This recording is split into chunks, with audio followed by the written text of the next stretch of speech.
First speaker is someone that, again, when I started looking at this 7 years ago, I would have hours and hours phone calls with. Just, you wouldn't believe it, because he was at Long and Foster, and I was saying, I'm thinking of doing this EXP thing. It only took me, I think, 4 years. Wasn't it 4 years? 4 years. He's one of the ones that turned me down in the beginning too. He's just one of the 10. But somebody who's been a friend for a long time, somebody that's got leadership skills out the gazoos, who was our president for 3 years. Let's hear it for Dave Conord!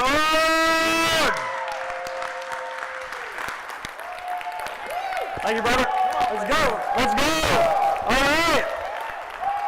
How we doing? Has this been awesome or what?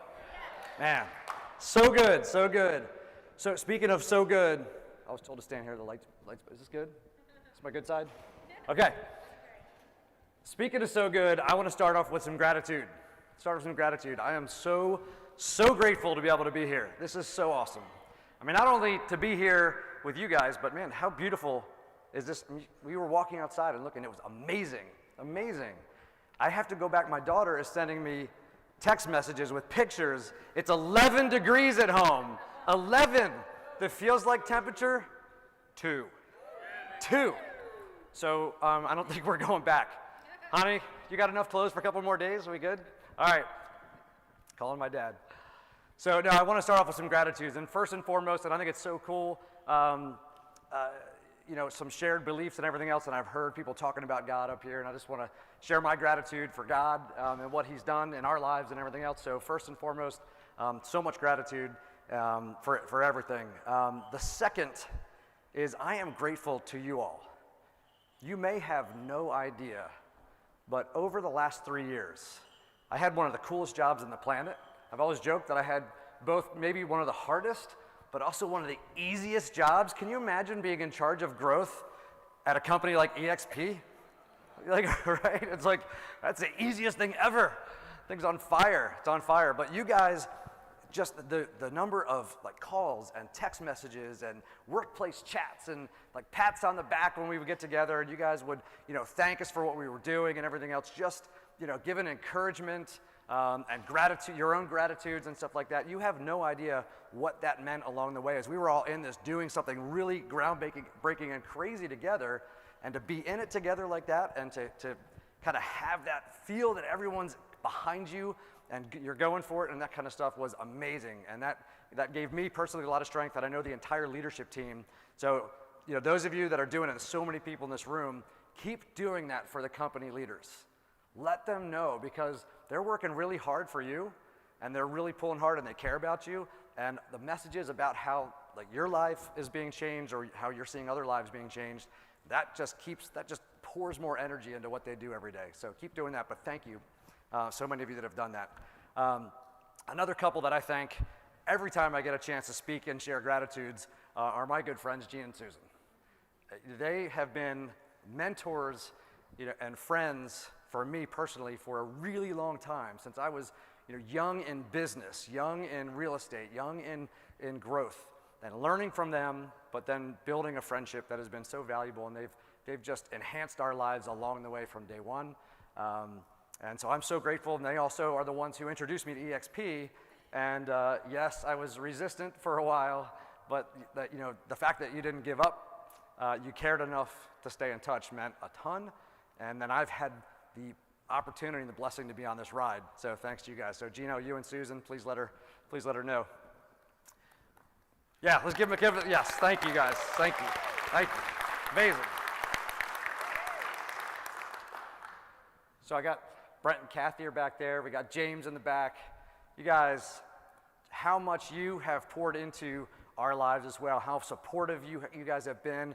It's been like, hey, could you, and like I didn't even get the sentence out, and you're like, yes, what do you need? We're in, we'll do it. And just your attitudes have always been so good and so positive and so much geared towards helping others. And how many people in this room have had your lives drastically impacted because of what they have done? All right? Guys, thank you so much. Thank you for who you are and what you do. It's amazing. I also have someone else back there who is not really a big public speaker person, so she's hanging at the table. But my wife, Kristen, is back there. And I got to tell you, so We met 27 years ago yesterday. 27 years ago yesterday. So this July we'll be married for 25 years. And it's been awesome, and we're looking forward to the next 25. But I'm going to tell you a little bit about my path and some of the stuff that we've been able to go through and what we've learned along the way. But there's no way that I was getting through all of that without her. So, honey, thank you for everything. Love you.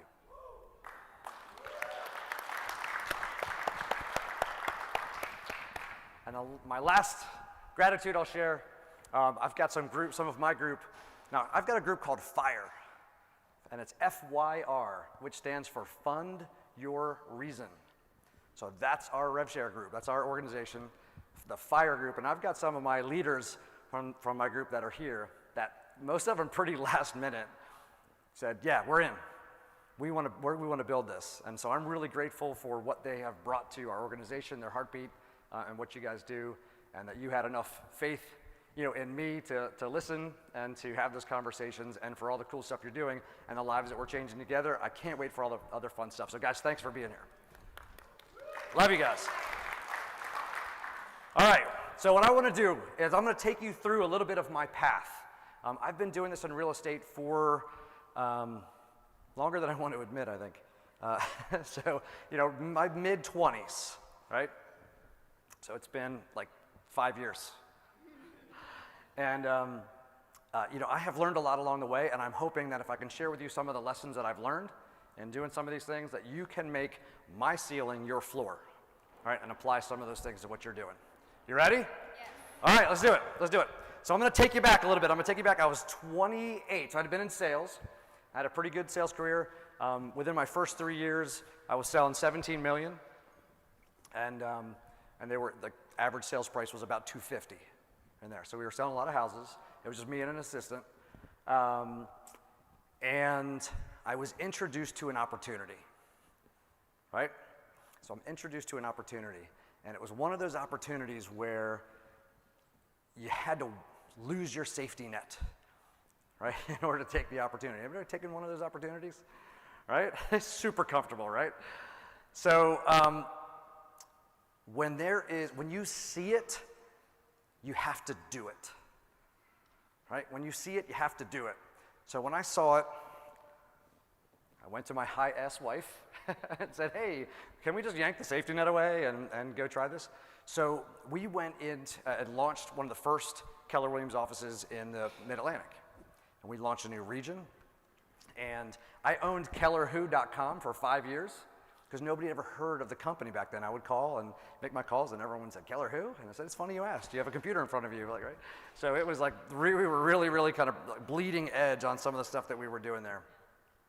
But at the same time, so we had just built our dream house. So we had built a large house on a big plot of land, and I had GC'd it. It was a gorgeous house, but it was expensive. And we just had a baby. And Kristen had just stopped working to stay home with our baby. So it's perfect timing to walk away from a big sales career and start something totally new. And so the first year, I think we made $45,000. It was amazing. And Kristen thought I was nuts. So we were building, right? We were building. So I was just a couple months into doing this, and you're making investments. You're buying franchises and all that stuff. You're making investments. You're buying furniture and computers and all the stuff that we don't have to do here at EXP. Right? So we're pouring out money like crazy on this dream, and we started a mortgage company and a title company and that kind of stuff. And one of my lenders that worked for me had a boat. He had just moved into the area, and he said, we're going to take you out on the boat. So he and one of the other guys from the mortgage company were out on the boat all day, and I was doing the team meeting and the other stuff. So in the evening, I went and met them on the boat, and he apparently, which I did not know, had been drinking all day on the boat, a lot. And he drove us into some rocks at a high speed, and I crushed my head into the windshield, crushed my whole skull in. I broke parts of my neck, I broke my arm, a whole bunch of other fun stuff. I got the shock trauma helicopter ride, right? And they were afraid I wasn't gonna live, all this other fun stuff. Poor Kristen, she gets to the emergency room, she gets up to shock trauma, and one of the surgeons comes out and says, listen, he crushed his head, broke his neck. We just want you to know that he's gonna live, but there's a chance that he's going to be blind in both eyes, paralyzed from the neck down, and brain damaged. Turns out it was only brain damaged. No, I'm just kidding. So Lord being good, I was able to walk out of there on my own after a while. I had a little walker for a while.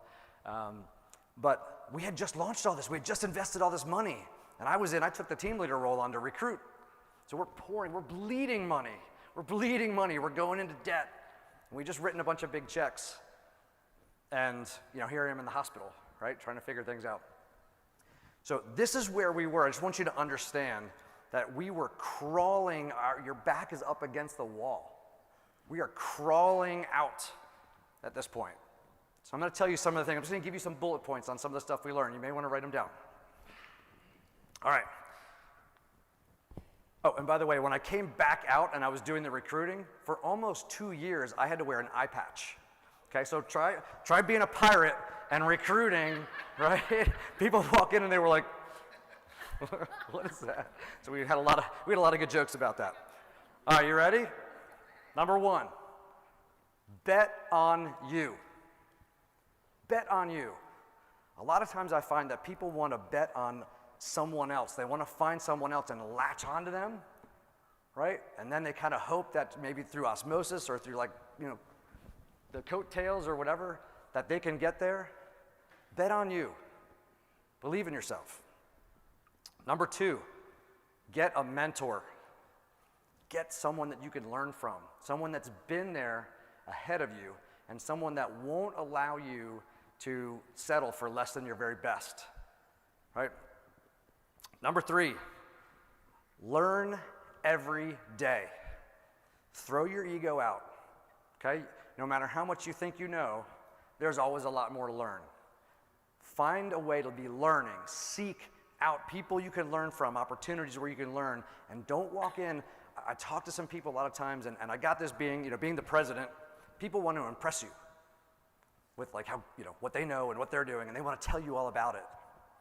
And I thought it was interesting, and I've been recruiting for 25 years, and I have people that just started recruiting, and I'm impressed, but I'm glad to hear their success stories, but they came and talked to me for an hour, and the whole entire hour they told me about all the stuff that they were doing, and then they walked away. And I thought, man, I would have helped you. I would have shared with you some things. So, and it wasn't just ego. They weren't in that learning mode. Be in that learning mode. All right. Number 4, stay humble and hungry. No matter how much you're succeeding and how things are going, stay humble and stay hungry. Keep going after it. Climb the next mountain. The thing that takes down companies, and what I love about EXP is I've been a part of some big successful companies. I've been part of the success on the way up. But what happens is a lot of times people, they have success, they climb the mountain, they get to the top of the mountain, and then they play king of the mountain. They're trying to swat everyone else down, right? The hardest thing to do is stay number 1. Okay, well, go be number 1 at the next thing. Go climb. What's the next mountain to climb? You're already here. Great, check. What's next? Go climb the next mountain. Stay hungry. Stay hungry. So many companies get taken down because they get up to number 1, then they don't keep iterating. They don't keep reinventing themselves. All right. What am I? Number 5. Put people before money. Put people before money. It's so important. In this game, we're all trying to build wealth for ourselves and for our family. We have financial goals, and what's your freedom number? Those are all great things. Please don't get me wrong. Those are all great things. And money, it makes the world go round. And when you want to bless others, you have to have the capacity, right? You have to have the means to be able to do that kind of stuff. But if you put the people first, the money will follow. All right. So number 6, get obsessed with helping others succeed. Be absolutely fanatical about helping other people be successful. It's incredible. When we would go open up new brokerages and that kind of stuff, we would go into new markets. And I taught, one of the things that I looked at, I said, I want to be a king maker and a queen maker, right? We'll bring in the new agents. We're going to make the next talent, the next top producers, and then everyone else is going to go, wow, when people get around you and your team, they become more successful, they become happier, they have better lives. I want that. And you become a magnet for people who are striving to do more and be more. All right, next one. When all else fails, trust God and keep going. Keep going, right? When it gets tough and you're not sure how to get out, I think Winston Churchill said, when you're going through hell, keep going, right? Don't stop and wallow in it. Keep going after it. So in learning these lessons along the way, some of them I learned because I learned them from others, and some of them I learned the hard way, right? But as we were going through and doing it, chased Gene all the way. I became, at one point, became the number 2 recruiting team leader in Keller Williams. I was never able to beat Gene, ever. So I'm not sore about that at all. So we had the opportunity to do that. Our brokerage group became in the top 200 brokerages in the United States. We built a pretty good group going in there. I recruited over 1,500 agents through over 6,000 one-on-one appointments and over 40,000 calls, mostly cold calls, okay, during that time. So what you get on with time on task over time is you learn about people, right? So when you're doing it, what's really cool is you're doing the work. How many of you love to make calls? All right, not too many. Yes, I actually love to make calls. I really do enjoy it. Here's the thing. The reason I love it is because there's people on the other side of the call. I like to figure them out. You know what I really love? When someone's mad at me when I call them to offer them an opportunity. Because it becomes my personal mission on that call to make them smile. Even if they don't want to join us or do whatever, I want to make them happy and I want them to like me at the end of the call. It's just, I'm like, hey, man, you sound grumpy. What's going on? Right? Like, let's find a way to, laugh and do whatever. Because I want to have a relationship with them. They don't have to join. I just want a relationship. It'll go somewhere good. In our business, the more relationships you have, the better you're going to be. All right? So think about the calls, okay, not in terms of the grind. Because what we do is we get cut off when it becomes a job. It's the time to make the donuts, the lead generation. I got to get up in the morning and I got to make my calls and do whatever. Okay, enjoy that part of the journey because you're changing lives. I'm looking for someone who wants their life to be changed. Because when you find that person, how cool is it? How many of you love changing lives? All right, that's better. So now just attach phone calls to changing lives. Okay? And you can't save them all because one of the other things I think someone had talked about, this was one of my sayings that I learned from my uncle who was a colonel in the Marines, and they did search and rescue. And they would go in there and they'd drop into the water, right? I think you mentioned that. And they would drop into the water, and you don't save the ones who are going to fight you and swing at you and hold onto your head and dunk you underwater and everything else. Because if there's 10 people in the water and you try to get that one first, it takes 10 times as long and 3 people drown. Right? So you find the ones who want to be saved, the ones who are swimming towards you, you extract them first. You're going to save way more lives. Right? You're going to get fast. Speed is really, really important. So when you're making those calls, you're looking for people swimming towards you. Hey, do you want your life to be changed? Nah. Okay. I'll call you again later. You might be in a different frame of mind where you're ready. You're just not ready right now. But I want to find the ones who are ready. So I just boom, boom, boom. You call through and go, hey, do you want your life to be changed? And someone says, yes. I'm trying to figure out how to change my life. And I go, awesome, I can help you with that. Let's talk. That's it. You're just changing lives. So just look for the people who are ready to have their lives changed and don't sweat the ones who aren't ready right now. All right, so the next phase. After I got a chance to do those things, I got tapped on the shoulder and asked. We had a region. It was the second largest region in Keller Williams, and it was failing. It was number 26 out of 30 regions. They were actually losing money as a region and losing agents. So going backwards in agent count and market centers were closing and that kind of stuff. So sounds like fun, right? Why not? I like a challenge. Again, opportunity is placed in front of you. And when you see it, when you can envision the outcome, you got to do it, right? So see it, do it. See it, do it. So I jumped in there. Now, we had just built our dream home, right? We were living in our dream home. We had 2 kids at that time.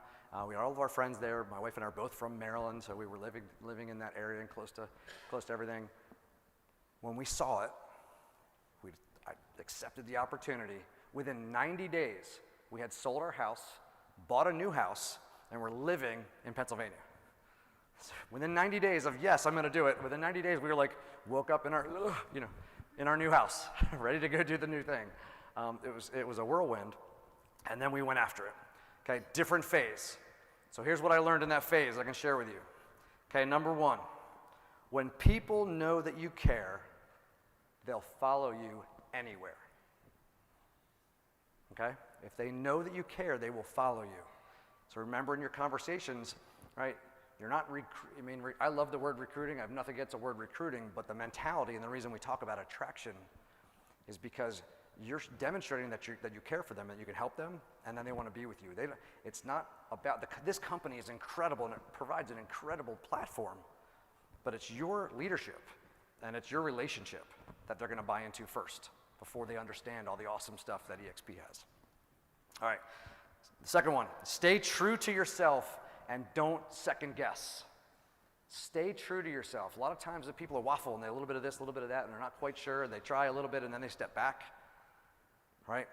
Stay true to yourself, who you are. Don't do things outside of who you are and who you want to be. And then don't second guess yourself. Once you go, go. Right? No toes dipped in. Okay? All right, next one. Good leaders can attract to a mediocre opportunity. Mediocre leaders cannot attract to a good opportunity. We have a great opportunity here at EXP. Your leadership will determine whether people are going to follow you. Yes, good leaders can attract to a mediocre opportunity. Mediocre leaders cannot attract to a good opportunity. Last one. When the horse is dead, get off. All right? When the horse is dead, get off. I will tell you that was my opportunity there, which had a lot of great things to it as well, and a lot of great people. But that opportunity was the kind of the nail in the coffin for me, for my relationship with KW. Okay? Because it was no longer a match for me or where I wanted to go or who I wanted to be. Right? And so but I thought I was KW for life, right?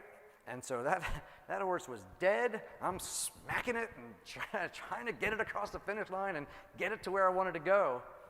It wasn't gonna take me where I wanted to go, okay? And so if you have people that are in a dead-end opportunity and they're frustrated because they're not getting where they wanna go, they're on the wrong horse or their horse is dead, right? So if it's not getting you where you wanna go, get off. And that's when I left. During that time, though, within 2 years, that number 26 region became the number 1 region in the company for growth. And we were the top 3 for profitability.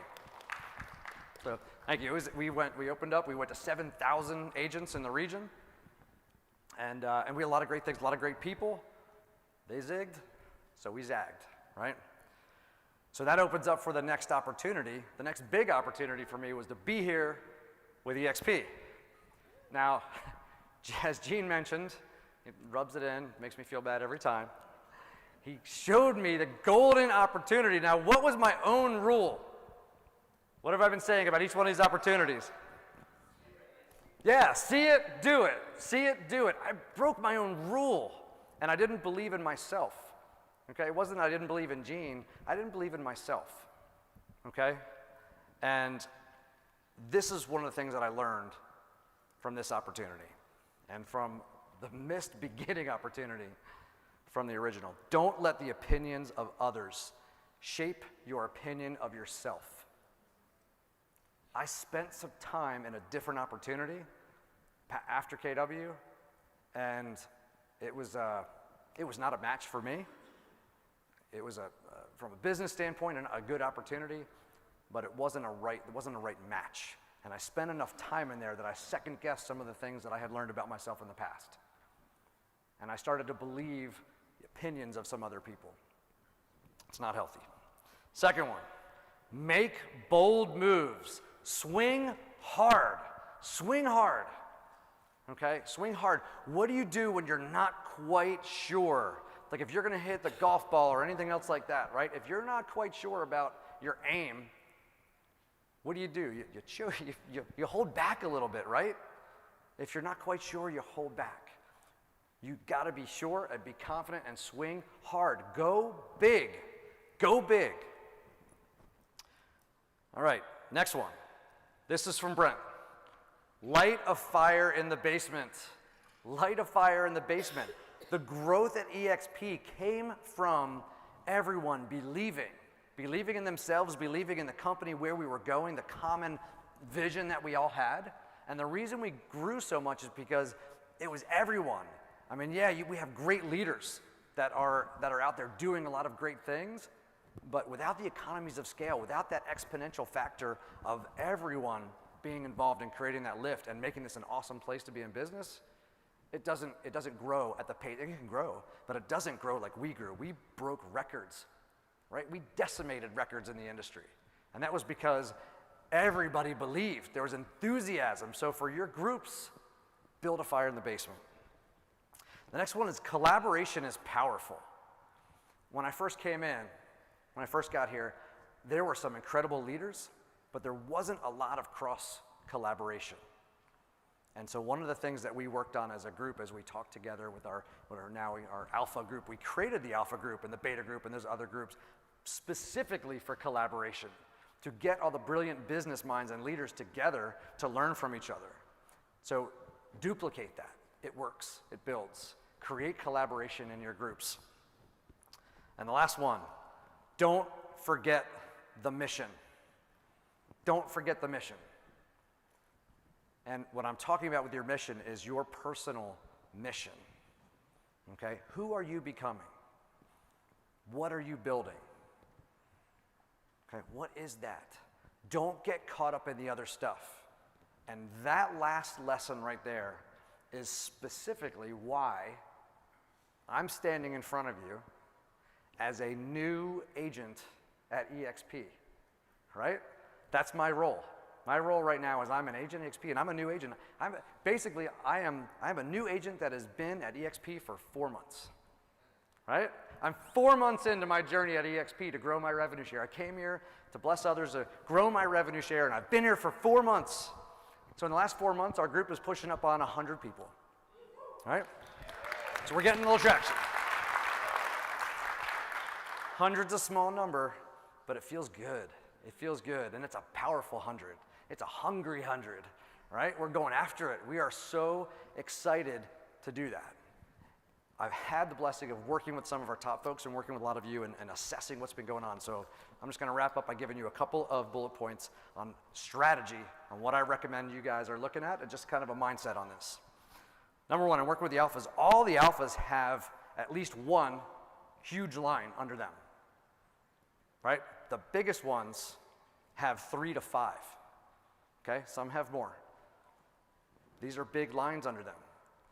It is not, this I love the idea of the 10, get 10, get 10, and all that kind of stuff, but the reality of it is, and we look back at it, right, it is you have to find the people that are gonna really blow up and go be those leaders in your group and make sure you're helping that happen. Okay, it's not gonna be every person gets 10 and all that kind of stuff. You don't know who they're gonna be though, so that's why you need to go get a bunch of people, but then once you find them, right? Brent, I think, are you in line 3 for Gene? Are you in Gene's third line? Fourth line, third line?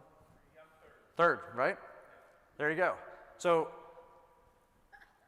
and you've done all right.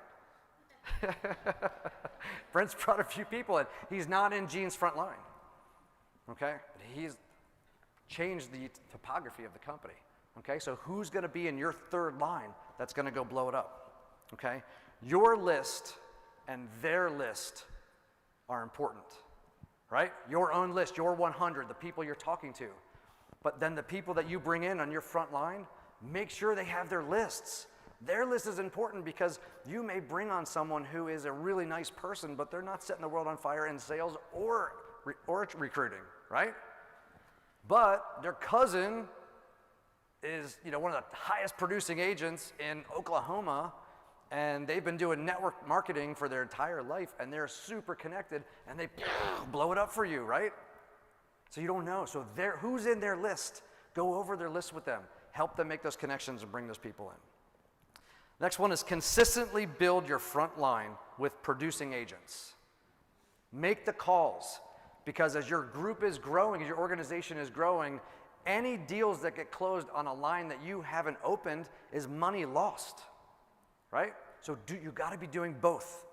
You've got to be building it deep, but take that front line wide. Just be consistent about it. Just be consistent. Next one is find the gold in who you have.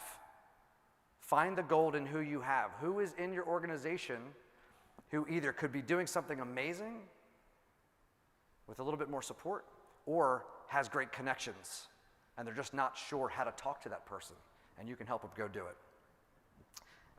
And I have one question for you. So I know that I'm going to have a first-class seat on the flight to Hawaii. I just want to know who's going to be sitting next to me. Who's going to be sitting next to me? All right, I'm going to be looking for you guys. Let's go. Let's do it.